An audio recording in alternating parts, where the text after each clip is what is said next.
Good morning to all of you.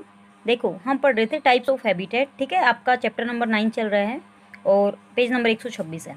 Types of habitat में मैंने आपको बता दिया था कि हैबिटेट जो होते हैं वो जनरली दो टाइप के होते हैं, एक्वेटिक एंड टेरेस्ट्रियल। हमने एक्वेटिक हैबिटेट भी पढ़ लिए थे। एक्वेटिक मतलब जो पानी के आसपास होते हैं या पानी के अंदर होते हैं, ठीक है, उनको एक्वेटिक हैबिटेट बोलते हैं। फिर एक्वेटिक में भी आपने दो टाइप पढ़े थे, कौन कौन से? एक तो सैलाइन हैबिटेट थे और एक कौन से थे? फ्रेश वाटर वाले। ठीक है, सैलाइन में आपके ओशियंस जो समुद्र होते हैं, महासागर होते हैं, ये वाले आते हैं। ठीक है, और जो फ्रेश वाटर हैबिटेट हैं उनमें आते हैं जैसे लेक्स, पॉन्ड्स, स्वैम्प्स एटसेट्रा। ठीक है, फिर आज हम पढ़ेंगे टेरेस्ट्रियल हैबिटेट्स। टेरेस्ट्रियल हैबिटेट देखो बच्चों, टेरा मीन्स लैंड। टेरा मीन्स लैंड, मतलब जो लैंड धरती पे जो होते हैं ना, जो हैबिटेट होते हैं, निवास स्थान, उनको हम बोलते हैं टेरेस्ट्रियल हैबिटेट। तो कहता है all the habitats present on land are called terrestrial habitats. वो सारी हैबिटेट, वो सारे निवास स्थान जो जमीन पर, भूमि पर होते हैं, उनको हम बोलते हैं टेरेस्ट्रियल हैबिटेट। ठीक है, फिर उसके बाद एग्जाम्पल बताया इसने, फॉरेस्ट, डेजर्ट्स। फॉरेस्ट जैसे कि जंगल जो होते हैं उनमें हैबिटेट है मान लो किसी का। डेजर्ट्स रेगिस्तान में है। ग्रासलैंड्स का मतलब क्या होता है? ग्रासलैंड का मतलब होता है बच्चों घास के मैदान। माउंटेन्स माने पहाड़। कोस्टल एरियाज माने समुद्र के तट के नज़दीक, समुद्र के तटों पे वो वाले जो एरिया होते हैं ना, वहाँ पे जो मान लो किसी का हैबिटेट है, निवास स्थान है, तो उसको हम बोलेंगे टेरेस्ट्रियल हैबिटेट। तो देखो हैबिटेट को अब इसने समराइज कर रखा है यहाँ पे। तो हैबिटेट देखो दो टाइप के होते हैं, aquatic habitat and terrestrial habitat. ठीक है, फिर एक्वेटिक हैबिटेट फर्दर दो टाइप का होता है, कौन कौन सा होता है? फ्रेश वाटर और एक कौन सा था? सैलाइन, या इसको मैराइन भी बोलते हैं। ठीक है, तो एक्वेटिक हैबिटेट दो टाइप के होते हैं further, fresh water habitat and marine या फिर सैलाइन वाटर हैबिटेट। ठीक है, फिर उसके बाद फ्रेश वाटर हैबिटेट में आप देखिए, फ्रेश वाटर हैबिटेट भी फर्दर के एग्जांपल दे रखी इसने, जैसे कि फ्रेश वाटर में पॉन्ड्स तालाब होते हैं, वो रिवर नदियाँ, स्ट्रीम्स माने झरने, लेक्स जो झीलें होती हैं वो वाली, ये सारे फ्रेश वाटर हैबिटेट में आते हैं। फिर उसके बाद सैलाइन वाटर हैबिटेट में कौन कौन से आएंगे? सीज जैसे कि समुद्र होते हैं वो, ओशियंस माने महासागर। एस्चुरीज का मतलब होता है भाई जो छोटी छोटी नदियाँ निकलती हैं ना, ये जो बड़ी बड़ी नदियों से जो छोटी छोटी नदियाँ निकलती हैं, ठीक है, डेल्टा एरिया के नज़दीक, उनको बोलते हैं हम एस्चुरीज। ठीक है, तो एस्चुरीज ये सारे सैलाइन वाटर हैबिटेट में आती हैं। फिर देखो terrestrial habitat.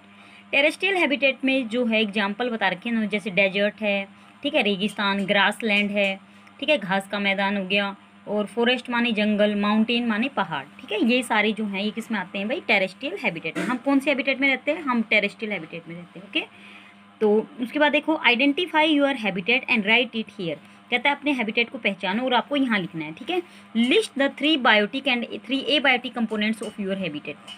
Biotic and abiotic. Biotic means जैविक और अजैविक। बायोटिक कंपोनेंट में तो बच्चों ये जैसे आपके आसपास क्या है, आप क्या देखते हो, जैसे आपने डॉग, कैट, ये आपके बायोटिक कंपोनेंट होंगे जो लिविंग एनिमल्स और प्लांट्स में आते हैं। प्लांट देख रहे हो वो बायोटिक है।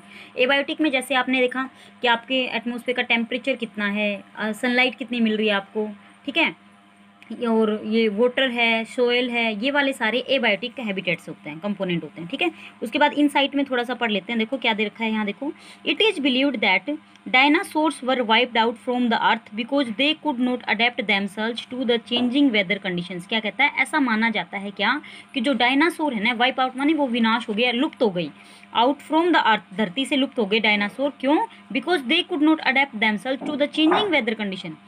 क्योंकि जैसे जैसे वेदर चेंज हुआ, मतलब मौसम चेंज हुआ, तो वो मौसम के अकॉर्डिंग अपने आप को ढाल नहीं पाए, इसलिए वो लुप्त हो गए। ठीक है, उसके बाद आगे देखते हैं क्या क्या रखा है इसने। देखो कहता है over a long period of time, लंबे समय से थाउजेंड्स ऑफ ईयर, कहो ऐसा मान सकते हो आप कि हजारों सालों से, the environs of a palace change.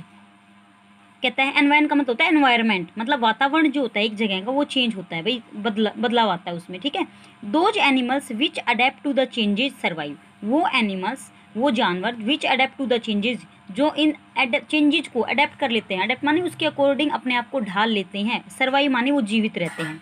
Others die, जो दूसरे हैं, डाई माने मर जाते हैं, और आर वाइप्ड आउट या फिर वो लुप्त हो जाते हैं। ठीक है, फिर कहता है this adaptation also leads to some changes in their body structures.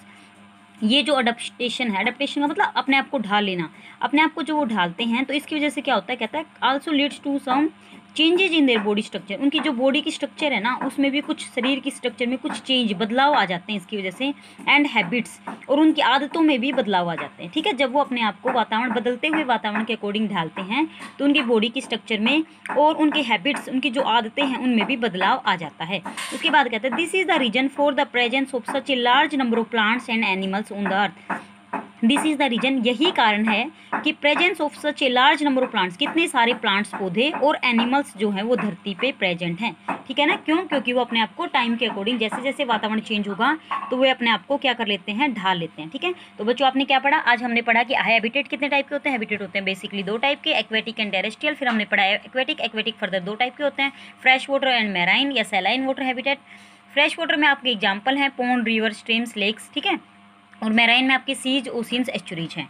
फिर टेरेस्ट्रियल हैबिटेट में हमने पढ़ा कि डेजर्ट हो सकता है जैसे टेरेस्ट्रियल का, ग्रासलैंड हो सकता है, माउंटेन, फॉरेस्ट, ये सारे।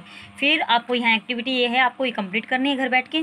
फिर आपने देखा कि टाइम टू टाइम जो होता है, हजारों सालों में वातावरण चेंज हो जाता है एक सर्टेन, एक पर्टिकुलर जगह का, तो उस वातावरण के अकॉर्डिंग जो एनिमल्स अपने आप को ढाल लेते हैं वो जीवित रहते हैं, जो नहीं डाल पाते वो लुप्त हो जाते हैं या मर जाते हैं। ठीक है, तो इसी वजह से कहता है इतने सारे, और जब वो अपने आप को वातावरण के अकॉर्डिंग ढालते हैं तो उनकी बॉडी की स्ट्रक्चर में और उनकी आदतों में बदलाव आ जाता है। ठीक है, और इसी वजह से इतने सारे प्लांट्स और एनिमल्स इस अर्थ पे प्रेजेंट हैं। ओके बच्चों, इतना पढ़ना है आपको।